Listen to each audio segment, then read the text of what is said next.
Good morning, and thank you so much for joining us for another episode of Good Work Southwest Florida.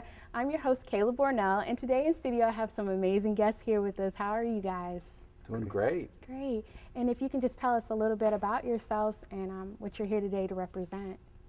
Well, my name is Van Ellison. I'm the president of St. Matthew's House, and we're a not-for-profit that's been in the community. Today actually is our 26th anniversary, Wow. serving the community and making a difference in the lives of the poor and the less fortunate in our community. Awesome. My name is Matt Sonneborn, and I'm the principal trumpet of the Naples Philharmonic. But when I'm not doing that, I'm spending lots of time, as my family can attest, to putting on this race, the Gobble Gobble 4-miler for St. Matthew's House in 95210. Could you tell me a little bit about St. Matthew's and the type of work that you all are doing in the community? Right. Well, St. Matthew's House started back in 1988 as a feeding ministry, feeding woods people and the poor and the homeless. And very quickly we started as a shelter, and it's grown into now having a shelter for men, for women with children, for families that are really broken and on the streets. We've also developed a long-term drug and alcohol recovery program, and on any given night we'll be serving over 300 people in our facilities. We're serving close to 400,000 prepared meals to the people of our community that really are desperate for that hand up and that opportunity to change their lives. Wow, so y'all are doing a lot of busy work here. It's crazy busy anymore. Yeah. Cool. And can you tell me a little bit about the Gobble Gobble 4-miler? I know that is on Thanksgiving Day, and can you tell me just a little bit about that and why you chose for it to be on Thanksgiving, and also how others can get involved with the miler? Absolutely. I have a website, and it's gobblegobble4miler, all spelled out.com. And I can always use volunteers. It's a great family event. There's a 1-mile, there's a 4-mile, there's a walk, there's a competitive run, there's a little gobbler's dash for the kids.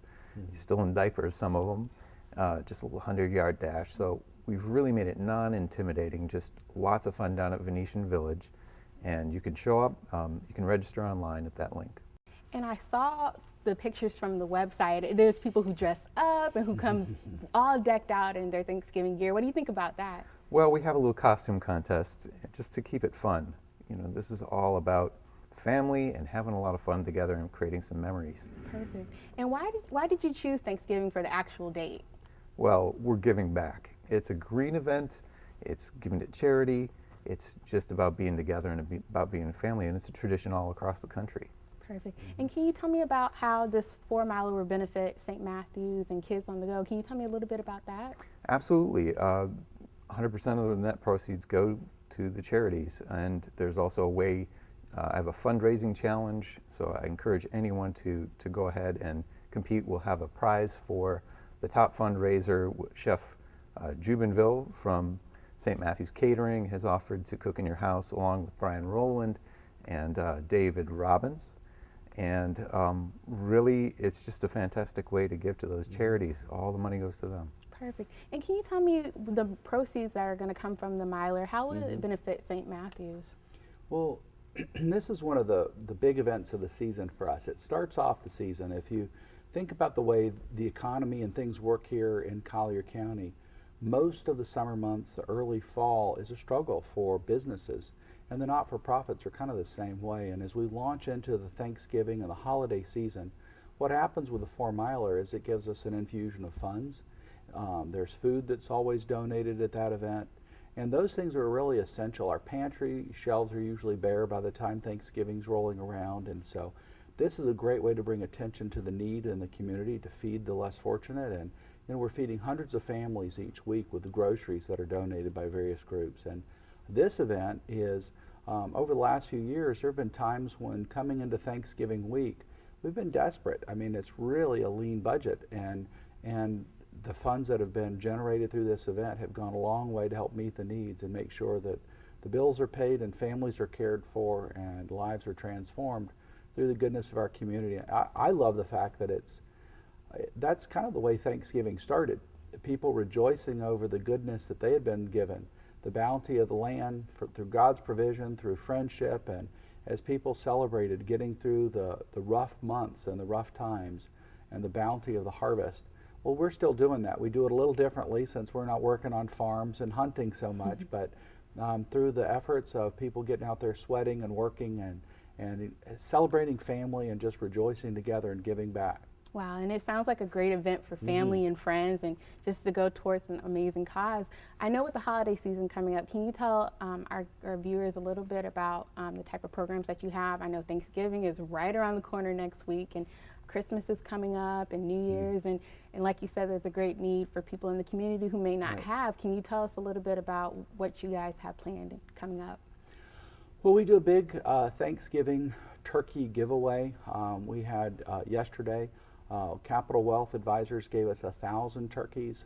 All the fix-ins, additional turkeys and products are given to us this year so that we're signing up families that have a need, if it's families with minor children or with the elderly or the disabled, and we're providing resources so that families can celebrate together. You know, one of the key factors that's found in stability of a family and raising kids right is creating memories, eating together. And most of us, when we think back about our childhood, we think about some of those big holiday events, getting together with grandma and all those things. And there are poor families who struggle just to get by. And this year in Collier County, we expect we'll probably help 1,000 families with the resources that they need. On Thanksgiving Day, we'll be preparing several turkeys, actually probably about 100, to feed as many as 1,000 people on Thanksgiving Day. At our Naples facility, we'll be feeding people that evening as well in LaBelle and in Immokalee. And so all those donated goods are going and to make that impact on the community and help the less fortunate. What's really exciting to us is every day is kind of a social event. We have groups that volunteer. We started several years ago, a group of ladies. One of them had such problems with arthritis they couldn't play golf anymore. So they started coming down and volunteering once a week. Instead of a golf outing, the little group of 8 women would come and volunteer and socialize and have a great time making a difference in our thrift stores. And so this is the time of the year where a lot of our winter guests are coming back, or winter residents. And so we're seeing groups come in, and every day kind of becomes a fundraiser, becomes a social event, and a way to relate together and make a difference in the world around us. Wow, and I'm amazed that y'all guys are doing it right here in our very own community, and that's so important. And if you want to just tell me, both of you guys, how other people can get involved with the Gobble Gobble 4 Miler, with volunteering and then volunteering at St. Matthew's, how can our viewers reach you and connect with you and get involved? All the information for the Gobble Gobble is on the website, but directly gobblegobble4miler@gmail.com is the email. You can write me. And other than that, it's just great to see everybody come out and have a good time. Even if you're not going to participate, we got pie from Whole Foods at the end. They've so graciously given to us for the past 5 years. And it's just a lot of fun. Awesome. Yeah. And for us, stmatthewshouse.org, it's just St. Matthews, Matthews, house.org is our website, or they can call 774-0500. Ask for a volunteer coordinator, and they'll kind of get people plugged in and get them involved. And it really is, every week we have new volunteers coming to get engaged, and there's ways to help out in the feeding ministry, in our thrift stores, and our shelter operations. There's just so many ways people can get involved. And today is the 26th anniversary of a group of folks coming together and feeding the first few folks. As St. Matthew's House formed 26 years ago today, it was really out of the abundance of their own lives that they said, we need to give back to the less fortunate. And what a great way to get involved in the community is to say, I've played enough golf, I've visited enough doctors, now I need to make a difference. And so a lot of times we see some seniors, some kids. There's kids groups that come down and get involved, and there's always projects and one-day events, and we love those volunteers who commit to coming down every week. So this is the time of the year to roll up your sleeves and get involved. Perfect. And well, you guys heard it first. There's a lot of volunteering opportunities. Thank you so much for joining us, gentlemen, and thank you also for the great work that you're doing right here in our own community. For more information on the event, go to www.gobblegobble4miler.com. And up next, we'll have editor Brandy Broxton to talk to us about what's coming up in the journal. But first, take a look at these few photos from Bacon Fest.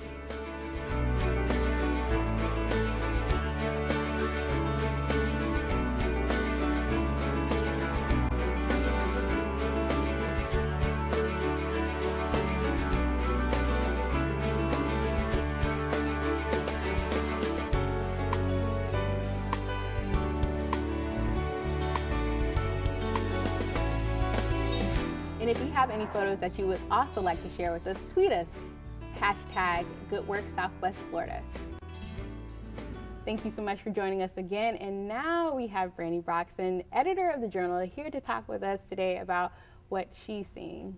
Thanks so much, Kayla. I'm Brandy Broxson, editor of the Journal at Naples Daily News, your go-to source for charity news in Naples. And I'm here to give you a look at news from the philanthropic community this week. Grace Place for Children and Families founder and executive director Stephanie Campbell has announced her retirement. Campbell will resign from the position on January 2nd, 2015. Grace Place started in 2004 as an after-school homework club and has since morphed into a neighborhood center for early childhood education, school-age programs, and adult literacy programs. Look for a farewell column from Campbell coming up at naplesnews.com and in the December issue of the Journal. Grace Place will also break ground on November 18th to mark construction on the Van Domeline Education Center.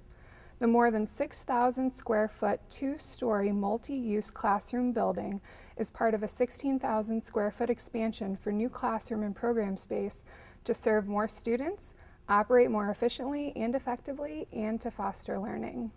Did you attend Immokalee Foundation's Charity Classic celebration on Friday at Ritz-Carlton, Naples? The 10th annual event is being lauded as the most successful in the fundraiser's 23-year history. The celebration raised nearly $2 million and included inspirational videos, a flash mob, and sizable gifts during the Fund to Dream portion of the night. The evening also served as a formal introduction for Stephen Kissinger, executive director of the Immokalee Foundation, who joined the organization in September. And the inaugural Whirl and Twirl fundraiser to benefit Naples Alliance for Children was held on Saturday at Cambier Park.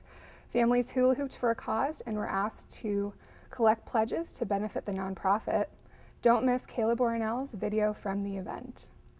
That's all for this week. Have an event or piece of news I should know about from the philanthropic community? Email me at bkbroxson or tweet me at Brandy Broxson. Thanks, Brandy. That was a lot of great information and a lot of cool events. And make sure that you connect with us on Twitter, #GoodWorkSouthwestFlorida, and make sure that you also tune in with us next week for a lot of other great guests. Good work, Southwest Florida.